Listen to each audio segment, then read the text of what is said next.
एक बार फिर से कक्षा 12 राजनीति विज्ञान को लेकर।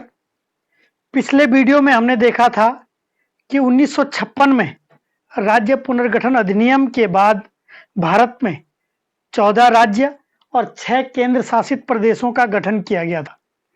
लेकिन अगर हम वर्तमान भारत को देखें तो इस वर्तमान भारत में जो हमारे पास वर्तमान भारत का मैप है उसके अनुसार वर्तमान भारत में 28 राज्य और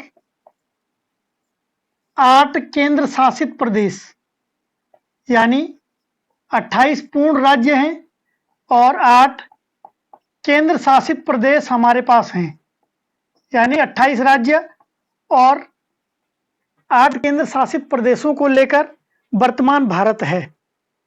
तो 1956 में जो 14 राज्य और 6 केंद्र शासित प्रदेश थे, आज बढ़कर वो 28 राज्य और 8 केंद्र शासित प्रदेश हो गए हैं। यानी अगर 1956 में देखा गया तो जो राज्य पुनर्गठन अधिनियम के बाद जो राज्य बने थे वो बने थे 14 राज्य और 6 केंद्र शासित प्रदेश। इनकी संख्या धीरे धीरे बढ़कर आज 2020 तक 28 पहुंच गई है। तो इनकी संख्या कैसे यहां तक पहुंची, कौन राज्यों का गठन कर सकता है और कब कब इन राज्यों का गठन किया गया, ये हम देखेंगे।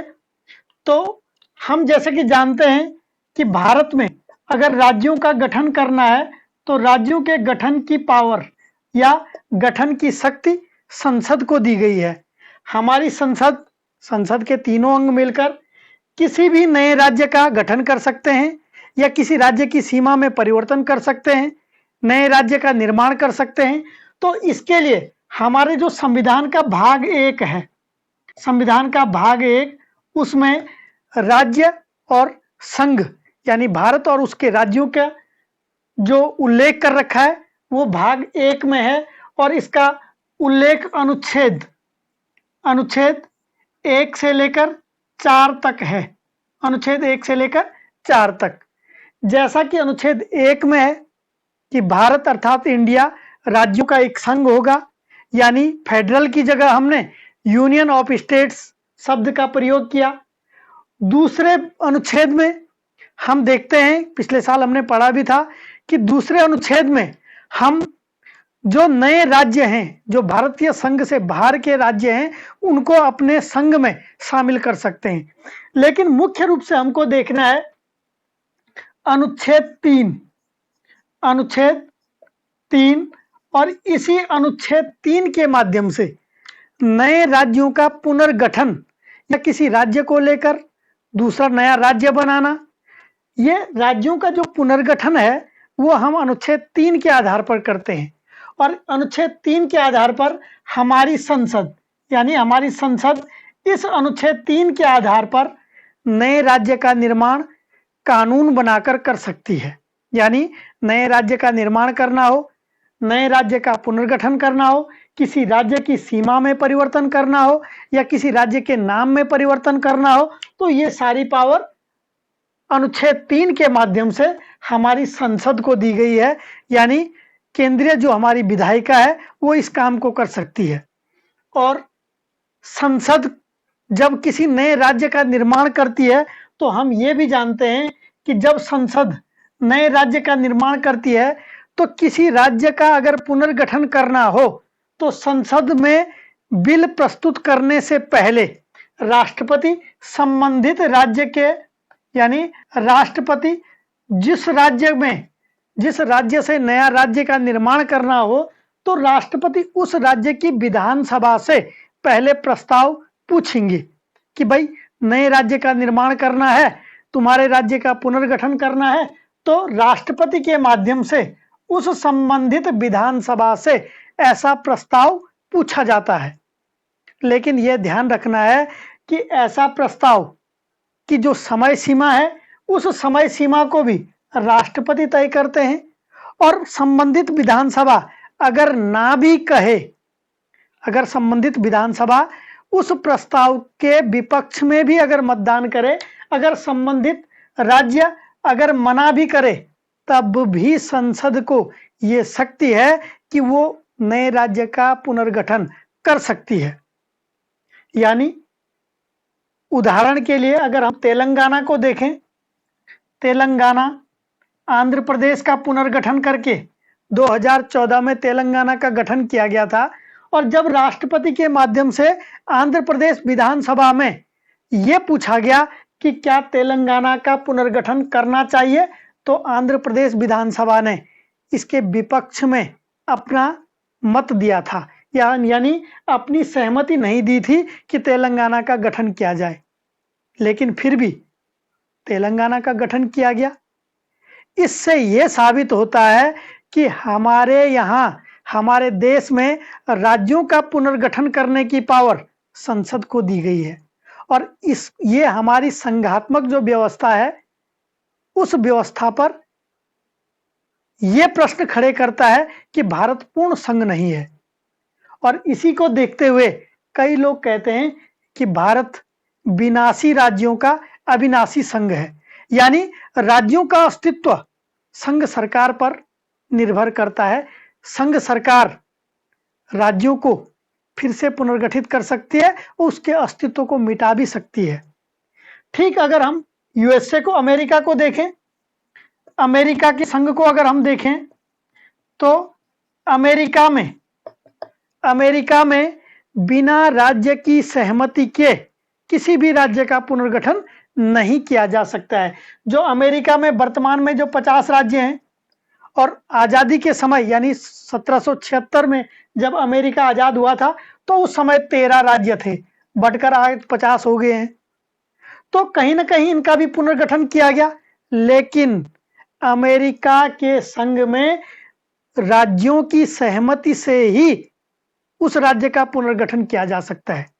इसलिए अमेरिकी संघ को कई विद्वान कहते हैं ये अविनाशी राज्यों का अविनाशी संघ है, यानी राज्य का अस्तित्व संघ सरकार पर निर्भर नहीं है।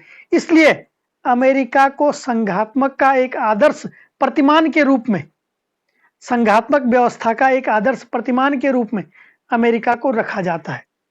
तो हम आगे बढ़ते हैं। 1950 में जब हमारा संविधान लागू किया गया था तो उस समय हमारे देश में 4 प्रकार के राज्य थे, यानी ए, बी, सी और डी। ये 4 प्रकार के राज्य थे। ए बी सी डी या क ख ग घ, 4 प्रकार के राज्यों में ए श्रेणी में उन राज्यों को शामिल किया गया था जो ब्रिटिश राज्य थे। यानी हमने पिछले वीडियो में देखा था कि ब्रिटिश भारत और देसी भारत अलग अलग था। तो जो ब्रिटिश भारत था यानी अंग्रेजों के जो प्रत्यक्ष अधीन जो राज्य थे उस समय, उनको ए श्रेणी में रखा गया था, जबकि बी श्रेणी में देसी जो रजवाड़े थे, जो देसी रजवाड़े थे उनको बी श्रेणी के राज्यों में रखा गया था। और ठीक उसी प्रकार सी श्रेणी के राज्यों में जो छोटे देसी रजवाड़े थे, कुछ छोटे देसी रजवाड़े थे और कुछ ब्रिटिश कमिश्नरीज थी, कमिश्नरीज भी थी ब्रिटिश, उनको सी श्रेणी के राज्यों में रखा गया था। और जो डी श्रेणी का राज्य था उसको, उसमें अंडमान निकोबार जैसे छोटे राज्य को शामिल किया गया था। यानी इस प्रकार हमारे संविधान लागू होते समय भारत में ए बी सी डी 4 श्रेणी के राज्य थे।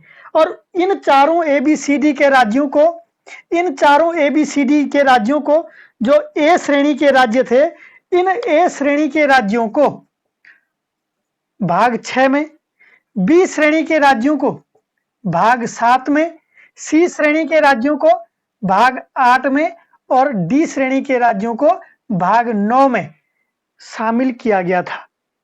लेकिन जब 1956 में 1956 में नेहरू काल में सबसे बड़ा संशोधन 7वां संविधान संशोधन किया गया, 7वां संविधान संशोधन। और इस 7वें संविधान संशोधन के माध्यम से ये भाग 7 और भाग 9 इन दोनों भागों को समाप्त कर दिया गया। देशी रजवाड़ों को और ये जो चौथी श्रेणी के राज्य थे, इन सब को समाप्त करके अब क्या किया गया, अब केवल 2 प्रकार के राज्यों की श्रेणी बनाई गई।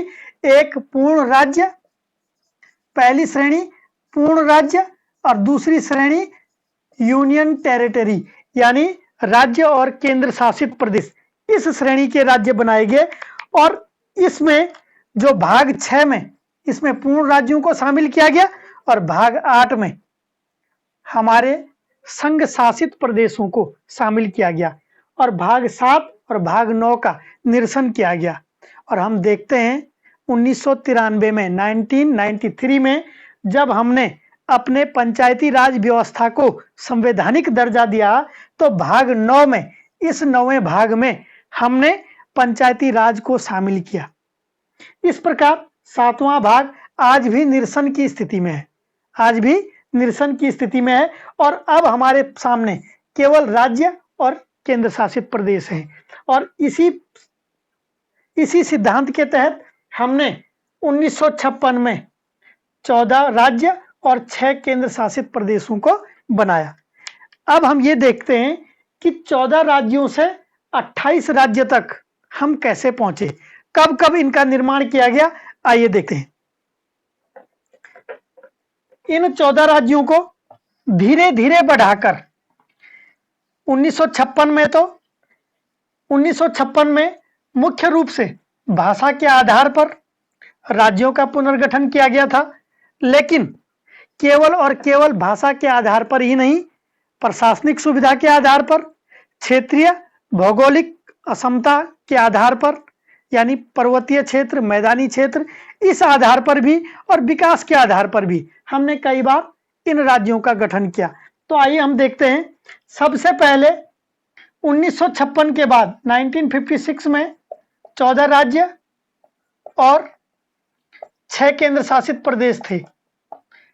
उसके बाद 1960 में एक बार फिर से हमने 1960 में एक बार फिर से राज्यों का गठन किया और इस बार हमने बंबई राज्य से, जो बंबई राज्य था, इस बंबई राज्य से गुजरात को एक अलग राज्य का दर्जा दिया। यानी गुजरात भारत का 15वां राज्य, हम मान सकते हैं कि 15वां राज्य गुजरात बना और बंबई को भी अब बंबई न रहकर एक महाराष्ट्र बना दिया। यानी जो बंबई राज्य था 1960 में उसका विभाजन किया गया, पुनर्गठन किया गया और गुजरात और महाराष्ट्र को अलग अलग किया गया। यानी गुजरात 15वां राज्य बना, बंबई का नाम अब महाराष्ट्र कर दिया गया। इसके बाद फिर से राज्यों का जो गठन किया वो 1963 में पूर्वोत्तर के राज्यों का हमने गठन किया और असम से नागालैंड यानी इस राज्य का गठन 1953 में किया गया। यानी 1953 में नागालैंड का गठन किया गया और नागालैंड भारत का 16वां राज्य बना। 16वां राज्य नागालैंड एक स्वतंत्र रूप से बना 1963 में। 1963 के बाद मैंने पहले भी बताया, लगातार हम अलग अलग रूप में, कभी भाषा के नाम पर, कभी क्षेत्रीय असमता के नाम पर, कभी विकास के नाम पर, हम अलग अलग ढंग से भारत में राज्यों का गठन करते रहे। 1963 के बाद 1966 में एक बार फिर राज्यों का गठन किया और इस बार जो पंजाब राज्य था, जो भारत का पंजाब राज्य था, इस पंजाब राज्य से हरियाणा को अलग राज्य के रूप में गठित किया गया। हरियाणा, पंजाब से हरियाणा को, और यह हरियाणा 17वां राज्य बना भारत का। हरियाणा भारत का 17वां राज्य बना। इसी के साथ हमने चंडीगढ़ को और हिमाचल प्रदेश को, इन दोनों को केंद्र शासित प्रदेश का दर्जा दिया और इसी केंद्र शासित प्रदेश के दर्जे के साथ इसी पंजाब से 1971 में 1971 में हिमाचल को भी पूर्ण राज्य का दर्जा दिया गया। यानी हिमाचल प्रदेश 1971 में भारत का राज्य बना और इस हिमाचल प्रदेश को भारत का 18वां राज्य, भारत का 18वां राज्य हिमाचल प्रदेश बना। इसके बाद 1971 के बाद भारत में 1972 में 1972 में 1972 में एक बार फिर से पूर्वोत्तर के राज्यों का गठन किया गया और इस बार पूर्वोत्तर के राज्यों में 3 राज्य बनाए गए। पूर्वोत्तर के राज्यों में 3 राज्य बनाए गए, जिनमें मणिपुर, त्रिपुरा और मेघालय, ये 3 राज्य बनाए गए असम से। यानी मणिपुर, त्रिपुरा और मेघालय, मणिपुर, त्रिपुरा और मेघालय, ये 3 राज्य असम से नए राज्य बनाए गए। इस प्रकार इनका 19, यानी इनका क्रम अगर हम देखें 19, 20 और 21, इस प्रकार से 21 राज्य 1972 तक भारत में बन गए थे। इस 1972 के बाद एक बार फिर से हम जानते हैं 1975 में, ये काफी हमारे लिए महत्वपूर्ण भी है, कई एग्जाम में पूछा भी गया है कि 1975 में जो भारत का 22वां राज्य था वो बना था सिक्किम, और इस सिक्किम की अलग व्यवस्था थी। ये सिक्किम 1950 से लेकर भारत का एक पूर्ण राज्य नहीं था, भारत में शामिल भी नहीं था, और हमने 1974 में 1974 में हमने जब 35वां संविधान संशोधन किया था, 35वां संविधान संशोधन किया था, और इस 35वें संविधान संशोधन से हमने सिक्किम को भारत का एक सह राज्य बनाया था। सह राज्य यानी एसोसिएट स्टेट बनाया था, और इस एसोसिएट स्टेट के लिए हमने उस समय अपने संविधान में एक विशेष संशोधन अनुच्छेद 2A जोड़ा था। अनुच्छेद 2A 35वें संविधान संशोधन के बाद हमने एक साल बाद 36वां संविधान संशोधन किया। 36वां संविधान संशोधन यानी 36 कॉन्स्टिट्यूशनल अमेंडमेंट जो हमने किया, इस अमेंडमेंट के माध्यम से हमने अनुच्छेद 2A को समाप्त कर दिया, सह राज्य की श्रेणी को भी समाप्त कर दिया, और हमने सिक्किम को भारत में पूर्ण रूप से शामिल कर दिया, और इस प्रकार सिक्किम भारत का 22वां राज्य बना। सिक्किम भारत का 22वां राज्य बना। ये कई बार क्वेश्चन पूछा गया है कि सिक्किम का क्रम कौन सा था, तो 22वें नंबर का राज्य हमारे यहाँ सिक्किम बना 1975 में, 1975 में। 1975 के बाद 1987 में एक बार हमने फिर से राज्यों का गठन किया। ये जो सिक्किम बना था ये भी एक पूर्वोत्तर का राज्य समझ लो, ये सिक्किम है। वर्तमान में सिक्किम की स्थिति ये है, और सिक्किम भारत का एक पूर्ण राज्य 1975 में बना। 1987 में एक बार फिर से पूर्वोत्तर के राज्यों का पुनर्गठन किया गया। पूर्वोत्तर के राज्यों का पुनर्गठन किया गया, और इस समय हमने बनाए 3 राज्य। एक तो पूर्वोत्तर से मिजोरम और अरुणाचल प्रदेश, असम से ये 2 राज्य बनाए। यानी कौन कौन से? एक मिजोरम और दूसरा अरुणाचल प्रदेश। मिजोरम और अरुणाचल प्रदेश, इन दोनों का अगर हम क्रम देखें तो ये मिजोरम 23वां राज्य समझ लो, और 24वां राज्य अरुणाचल प्रदेश समझ लो। इसी 1987 में जो 1961 से केंद्र शासित प्रदेश चल रहा था गोवा, ये है गोवा राज्य। इस गोवा को पूर्ण राज्य का दर्जा हमने 1987 में दिया। यानी गोवा भी 1987 में एक पूर्ण राज्य बन गया, और गोवा का क्रम 25वां राज्य, भारत का 25वां राज्य गोवा रहा। इसके बाद 25वां राज्य 1987 तक बन गया था। अब हम 2000 की ईस्वी में आए, 25 राज्य रहे 2000 तक। 2000 की ईस्वी के बाद हमने फिर से राज्यों का गठन किया और इसको हम आगे देखते हैं। राज्यों के पुनर्गठन की पावर मैंने पहले भी बताया संसद को है, लेकिन हमारी संसद राज्य गठन से पूर्व संबंधित विधानसभा से प्रस्ताव मांगती है, लेकिन उस प्रस्ताव पर संसद ही पूर्ण सर्वे सर्वा रूप के ढंग से कार्य करती है, यानी पूर्ण पावर राज्य के अस्तित्व की संसद के पास है। 25 राज्य के बाद वर्ष 2000 में जैसे हम जानते हैं कि 2000 में 3 राज्यों का गठन किया गया। ये 3 राज्य थे छत्तीसगढ़, दूसरा था उत्तरांचल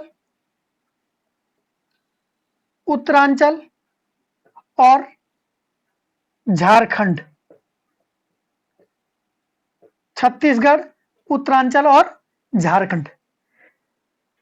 ये छत्तीसगढ़ जो राज्य बना, ये छत्तीसगढ़ पहले मध्य प्रदेश में था, यानी ये छत्तीसगढ़ है, मध्य प्रदेश से इसको अलग किया गया, यानी एमपी से मध्य प्रदेश से इसको अलग किया गया।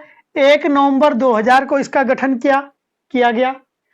उसी साल 9 नवंबर को, यानी ये यूपी था पहले, यूपी से हमारा राज्य उत्तराखंड अलग हुआ, इसको यूपी से अलग किया गया और 9 नवंबर 2000 को उत्तरांचल को अलग किया गया।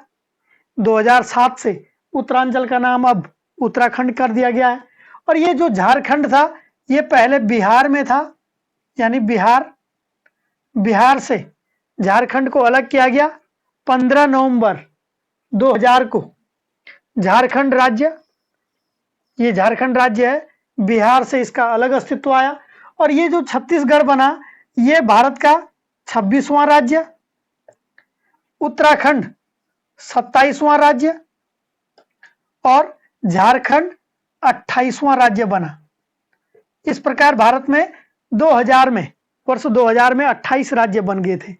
इसके बाद हम सब जानते हैं 2014 में एक बार फिर से राज्यों का गठन किया गया, पुनर्गठन किया गया और इस बार आंध्र प्रदेश से तेलंगाना राज्य अलग बना।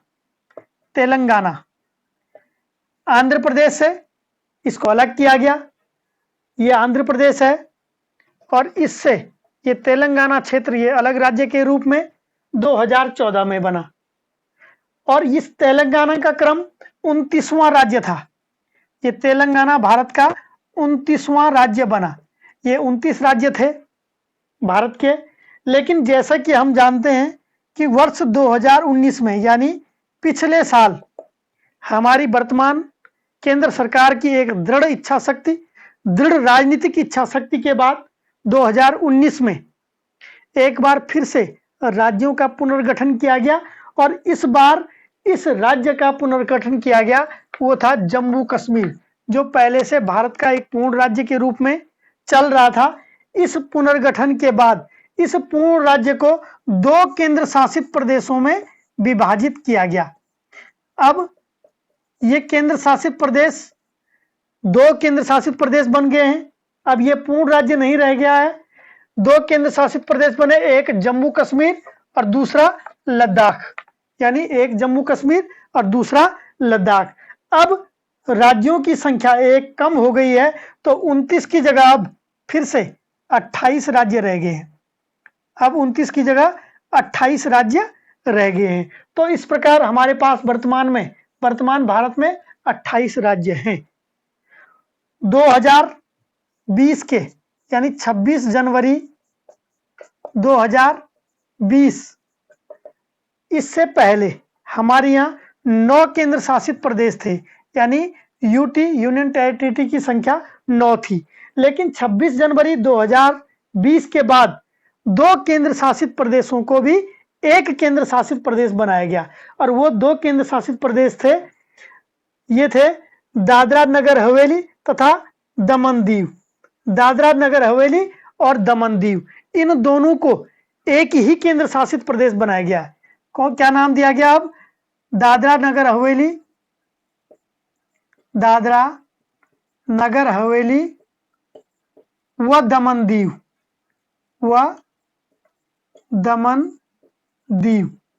दादरा नगर हवेली तथा दमन दीव को, जो 2 केंद्र शासित प्रदेश थे अलग अलग, अब उनको एक ही केंद्र शासित प्रदेश बनाया गया। अब इनकी संख्या भी 9 से घटकर 8 रह गई है। तो इस प्रकार वर्तमान में 28 राज्य और 8 केंद्र शासित प्रदेश वर्तमान भारत में है।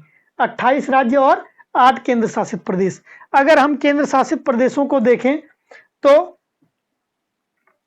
ये हमारा अंडमान निकोबार, लक्षद्वीप, दो केंद्र शासित प्रदेश अब इसके बन गए, एक जम्मू कश्मीर और दूसरा लद्दाख, यानी 4 ये हो गए। उसके बाद दिल्ली और चंडीगढ़ 6 हो गए। 7वां पांडिचेरी और 8वां जो दादरा नगर हवेली और दमन दीव, जो अभी वर्तमान में 2 से एक ही केंद्र शासित प्रदेश बन गया है। इस प्रकार भारतीय संघ में वर्तमान समय में यानी 2020 तक 28 राज्य और 8 केंद्र शासित प्रदेश अस्तित्व में हैं। तो आज के वीडियो को हम यहीं तक रखते हैं। अगले वीडियो में फिर से आपसे मुलाकात होगी। तब तक के लिए धन्यवाद।